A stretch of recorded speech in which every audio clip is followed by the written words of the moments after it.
Sir Nirbhaya fund கொடுத்துருக்கோம் sir, Nirbhaya fund கொடுத்துருக்கோம் sir, 1000 கோடி கொடுத்துருக்கோம் சார்.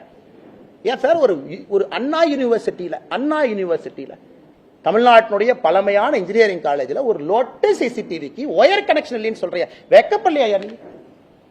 எங்கேயுமே கனெக்ஷன் இல்லை.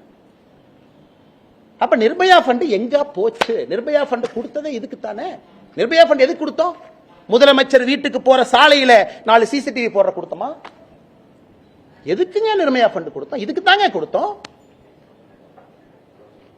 அடிப்படையே இல்லை. கேட்டா யூஜிசி கமிஷன் நாமினி வரணுமா? ஏன் உனக்கு அண்ணா யூனிவர்சிட்டியில சிசிடிவி வைக்கிற துப்பு இல்ல? நீ யூஜிசி கமிஷன் நாமினியை பத்தி பேசிட்டு இருக்க. வெக்கமால உனக்கு? வெக்கமால். யூஜிசி கமிஷன் நாமினி வந்தாங்கன்னா, இந்த சந்தான முதல்ல பேசுவார்ல லொல்லு சபால, இந்த யூஜிசி கமிஷன் அப்படியே வந்தாங்கன்னா, கொடுத்ததுல ஒரு யூனிவர்சிட்டிக்கு சிசிடிவி கேமரா வாங்கி மாட்டியா நீ? கேட்டா நாளை காலைல கோவிச்செழியன் சொல்லுவார், அது யூஜிசி கமிஷன் நாமினி வந்தாருன்னா மத்திய அரசு மாநிலத்தினுடைய சுயாட்சிக்கு எதிராக செயல்படுவதாக நாங்கள் கருதுவோம். வெக்கமால உங்களுக்கெல்லாம் கேட்பது. ஒரு அண்ணா யூனிவர்சிட்டியில கேட்டா வளர்ந்த நாடு, $1 trillion எக்கானமி, $1 trillion எக்கானமி. ஒரு காலேஜ்ல பெண் குழந்தைகள் படிக்கிற இடத்துல ஒரு சிசிடிவி கேமரா வைக்கிறதுக்கு லாயக்கு இல்ல. $1 trillion எக்கானமி என்ன புடுங்க போறீங்க? $1 trillion எக்கானமி அம்பானி உருவாக்கி தமிழ்நாட்டில் ஒரு 10 முதலாளிகள் உருவாக்கி $1 trillion டிக் போடுறக்கா?